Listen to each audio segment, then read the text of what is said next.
an energetic Collie Cross who needs a new home, and a family of swans are stranded on a lake.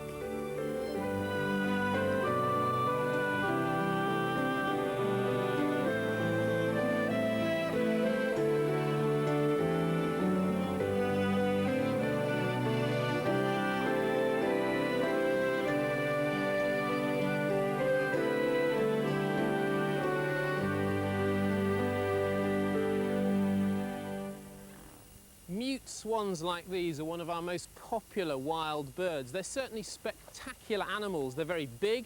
They're thought to be the heaviest flying bird in the world. They're also quite bold, so you might think they don't have too many problems in the wild. Well, nothing could be further from the truth. Mute swans often become wildlife casualties. It seems that in the bird world, the bigger you are, the harder you fall. I've received a call from Ken Merriman, who runs the Swan Sanctuary at Three-Legged Cross in the New Forest.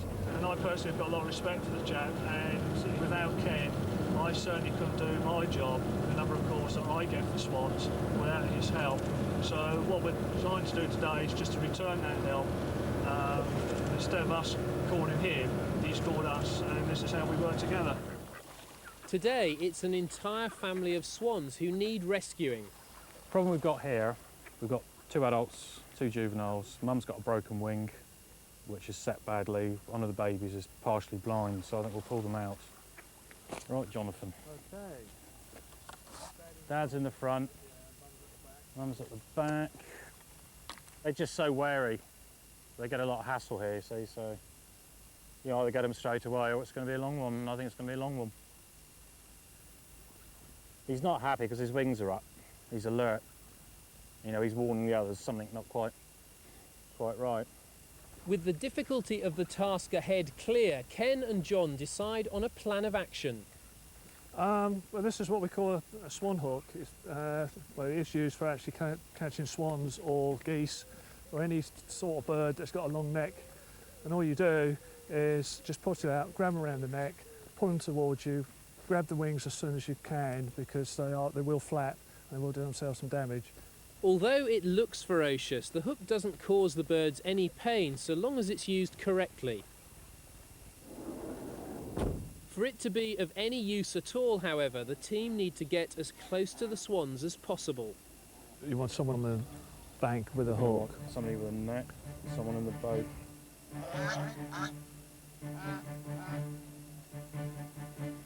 Right, is there someone at the far end stop and going through the channel?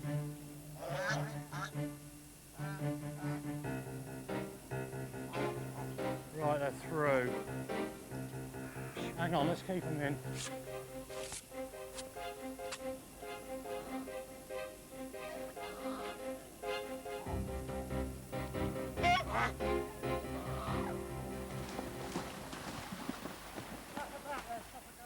Dad is the first to be caught, and Ken has to wrap him in a special plastic cover to protect him on his journey to the Swan Sanctuary.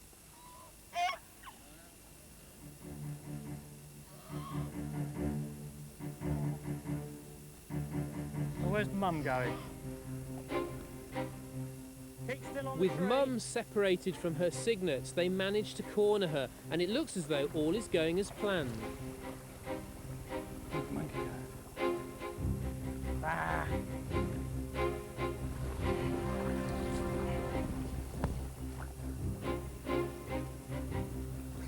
He's coming back through now. On the other side, the rest of the team are also being kept on their toes. Ken? Yeah?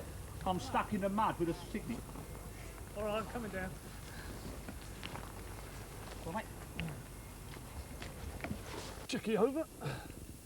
Make sure you're all right. In there, darling. John looks for fishing tackle and wing injuries, as well as checking the cygnet's temperature before loading it into the van. Meanwhile, those in the water are ready and waiting for the second cygnet.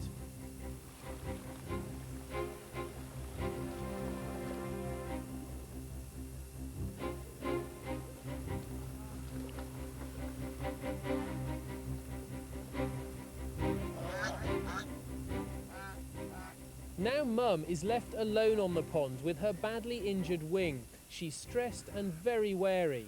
Find out later in the programme if they succeed in rescuing her.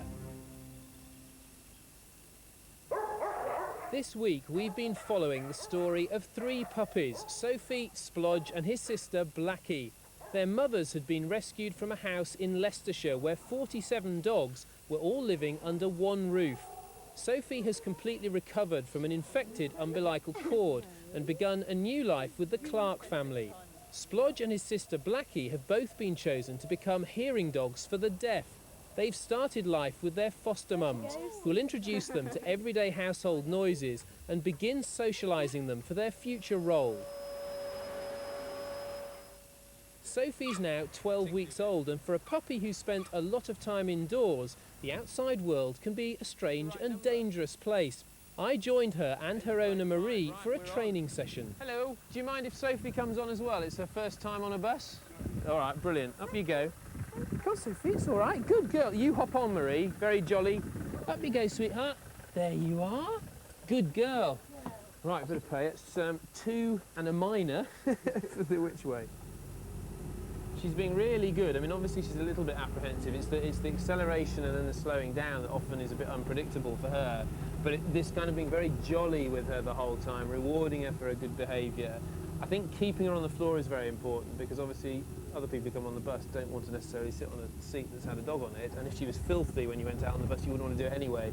But if you started from scratch with her getting on the seat, every time you got on a bus she'd want to be on the seat. Yeah. So, and it's just letting her work out what's going on. The response that I've seen here in her in just a few weeks since she's been living with you is amazing. I mean, you've done incredible things because she's a puppy that is the right level of confidence. And I have to say that's 99% down to you. Thank you. Good girl.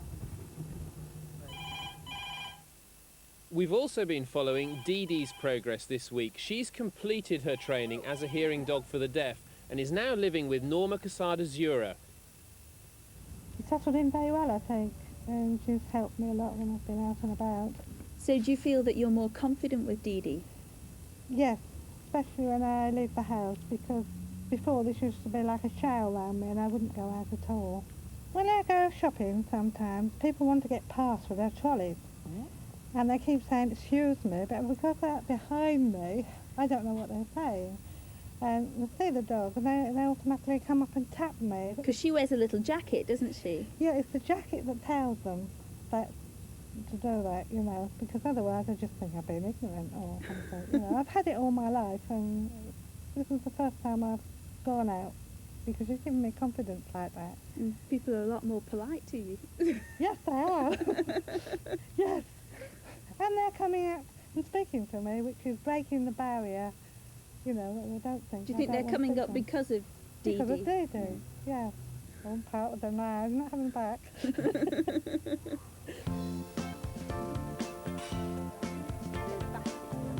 So how was it before when you've been in without Dee Dee? Just come in on your own? Yeah, well, I didn't used to come in my own very much. You used to have someone with me, you feel like a child, don't you? But, yeah. It must be really, you know, restrictive having to come in with another person all the Yeah. time. You always have to rely on other people so much. Yeah. There's the one. How, just the one? No, 2 or 3. You got through quite a lot there. Do you sometimes feel that for Dee Dee it's all work and no play? No, so on the way home she'll probably be let off the lead in the park and have a nice little run. Because she is your pet as well, isn't Oh yes, and a companion to me. She's my ears and everything else. she? Good pair of ears. At Portsmouth Harbour, Marie and I go through some obedience commands with Sophie. How are you getting on with her basic training, the kind of sits, lies, all that kind of thing? Very good, actually. She's, you know, she will do it. I mean, sometimes we have the odd occasion where I'll go away, Mum, I'm fed up, you know, I've had enough. But the majority of the time when we do ask her to do it, she will do it. OK, call her back now. Sophie, come. That's it, wag your Come, arms up. It's come. like venting Good your armpits when girl. you've got to attract her attention. Good and that's girl. brilliant. You are totally gifted at this. Has somebody taught you about holding the collar? Yeah. Because that is absolutely right. What a lot of people do when the dog comes back, lots of praise and reward, and then it becomes a game and the dog darts off again. It's very important that the reward comes after she's come back, you've got hold of her collar, and then she gets the reward. It's been a lovely day out, hasn't it? It is. I thoroughly enjoyed it. Has she turned into the kind of dog you really wanted? Yeah, yeah. Cute and cuddly. Lovable character. Lovely temperament. And She's just fab, isn't she? Yeah, just lovely all over, yeah. Do you want a chip? No thanks, I've had enough. We'll be seeing more of Sophie, Blackie, Splodge and Dee Dee on Monday.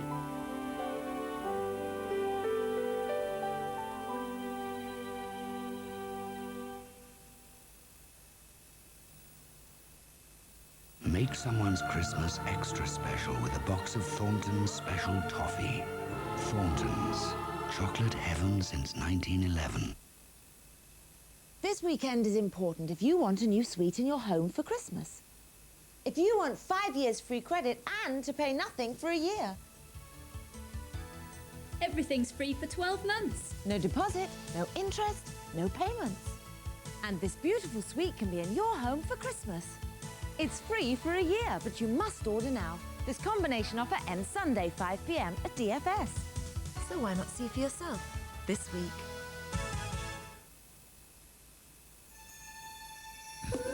After a hard day, have a Radox herbal bath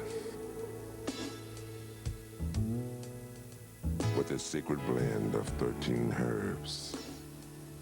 Unknot your muscles, unwind your mind, relax, and let off a little steam. Laundry to wash? Then save your pennies by taking it into a second-hand shop. They will do all the dirty work for you, then, hey presto, you can buy it all back for next to nothing. This money-saving tip was brought to you by McDonald's, where you can now get a Bacon McDouble with cheese for only £1.39. Once in a while, there is a film that unites the critics. Lawn Dogs is magical, quietly explosive, truly original. A downright masterpiece, don't miss it. Lawn Dogs. Of course I'm happy Jerry's doing the Christmas shopping. I mean, the other day I got home and he breezes in with all the wine. Hello. It's impressive. Argentinian red and white wine is down to $1.99. He won't keep it up. He's got no discipline. At Currys, Britain's biggest electrical stores, we've our best ever choice of Christmas gifts with thousands of great ideas. Gifts for all the family, gifts for friends. We've gifts to suit everyone, and they're all at Currys' low prices. See them right away. It's Currys' best ever Christmas choice.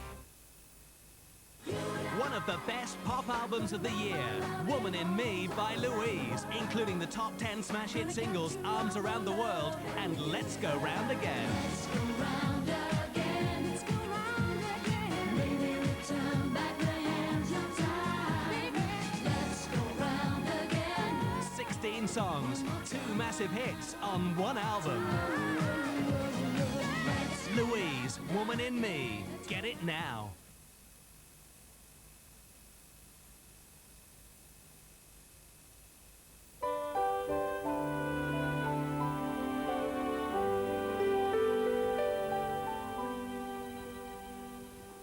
A family of swans are being taken from a lake because the mother swan has a broken wing. Dad and the 2 cygnets have been caught, but the mother has resisted all attempts to rescue her. She's stressed and nervous as the team close in. It's the other side of the reef.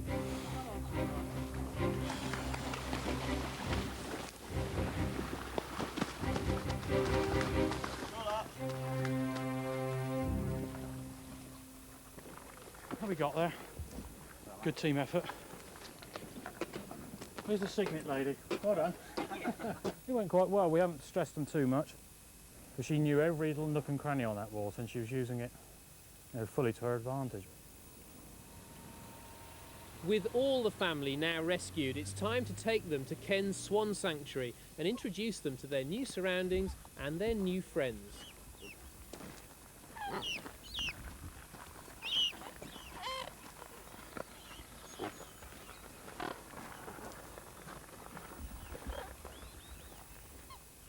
We'll let them settle in the pen, we've just put them in.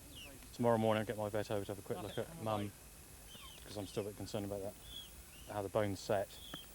And as we caught Dad out, we realised he's got a big lump in his throat, so I think it's a fish hook, which is then calcified up, so we'll get him checked over as well in the morning.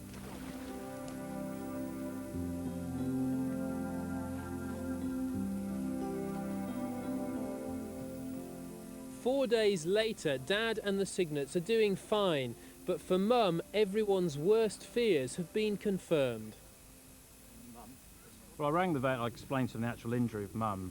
She's actually broken the upper bone and it's set slightly skew with. He said basically not a great deal we can do. I was going to say, isn't there going to be a great tendency that Dad will want to leave because he can fly off?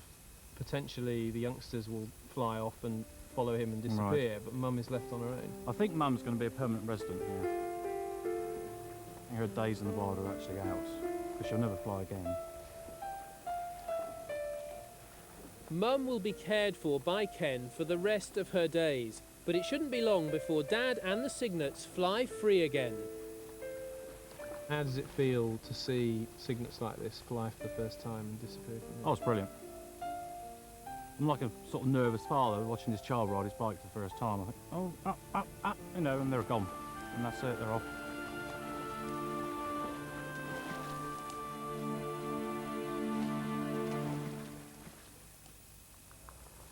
Later in the programme, we'll be asking for your help to find a new home for Thorpe the Collie Cross. And we're confident you will, because so far this series we've had 17,000 calls on our hotline. Now, despite the great commitment they require, horses and ponies have generated some of the biggest interest. Peter the pony was in a terrible condition when he turned up at the ILPH. He was very depressed and very lethargic when he first came into us, also very dehydrated. He came from horrendous conditions. He was kept stabled in a barn with lots of other ponies. They weren't looked after, they weren't fed. It wasn't the kind of background you would want any animal to start its life in. 800 of you fell for his story, and we'll be telling you how he's getting on a bit later in the series. Do remember though, there are lots of other animals all over the country desperate for new homes, so please visit your local rescue centre and keep those calls coming in. One dog that was in need of a new home was Sailor the Collie Cross. We appealed for your help when he was found abandoned on the A1 at the end of August. A passerby took him to the National Canine Defence League in Darlington. Sailor's a lovely, lovely dog. For all he's been through, he still has the most amazing nature. We were surprised when he came in that obviously this is a dog that's been abandoned for whatever reason. He obviously wasn't in the best of health. His skin condition was awful, but still he put up with all the treatments that we were giving him. He didn't like having the baths, but he didn't object once, and he always has a kiss and a waggy tail for everybody he meets. He's very affectionate, very friendly, and he has such cute sort of little fluffy ears there that he kind of appeals to everybody when they see him. You just have to look at him to see in his face how affectionate, how loving, how cheeky, what fun he can be, and after all he's been through. 782 of you were moved by Sailor's story, but one person who couldn't resist those winning charms and was desperate to give him a home was Sue Stone from Scarborough. I saw Sailor on television and involuntarily I said, there you are. And I just knew that was the dog I wanted. I had a dog that I lost about 4 months ago, and he had such a look of that dog with his own character. I just thought, that's the dog for me. After a long 2 weeks of waiting, Sue passed her home check and was finally told that Sailor was hers. The day she'd been longing for had arrived. And now with her friend Anne and her dog Sophie, they're trying to settle Sailor into his new surroundings. The first time I brought him down on the beach, he was terrified of the sea. But then coming down again with Sophie, he's overcome that fear and followed Sophie into the water and realised that it's a safe place to be. He's learnt what to do when he's off the lead, that it's safe to go run off and I'll still be here when he comes back.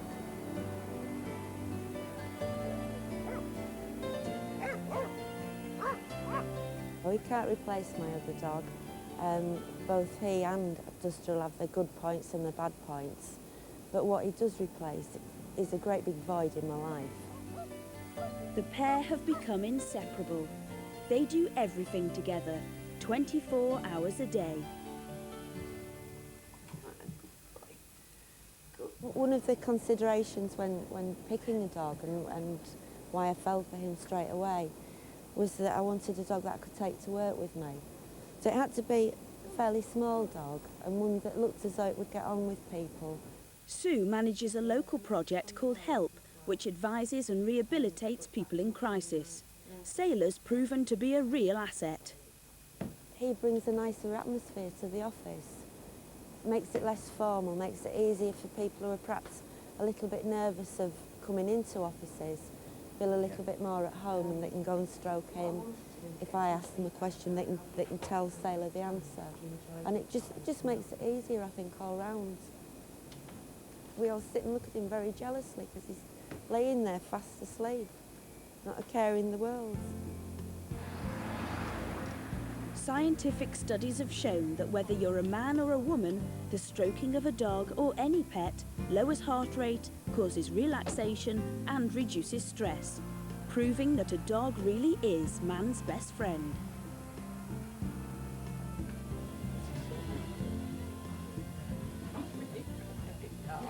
Everybody adores him. Friends have been round to meet him, brought him little welcome presents, and everybody just loves him. He's such a friendly, happy little dog that you can't help but love him. Sometimes when I wake up in the morning, I sort of have a look, make sure he's still there. But somehow, from seeing his little face, I just knew we'd end up together. I just feel right with him, and I feel real again now. I felt very lost without a dog, and he's the one that's done it. If you think a lively Collie Cross like Sailor will fill a hole in your life, this is the part of the programme where you can make a difference. Thorpe is an energetic Collie Cross who's been living at the Belmead Kennels, Old Windsor, for almost a year. Can you help him? Thorpe was actually brought in by a family that couldn't cope with him.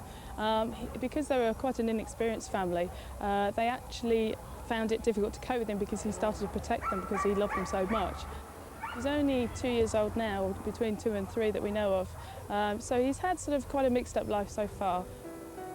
Please call us now on 0891 747474 if you can give this young dog the attention he needs. Leave your details on the answer phone and someone will contact you. Priority for homing Thorpe will go to people living in the local area.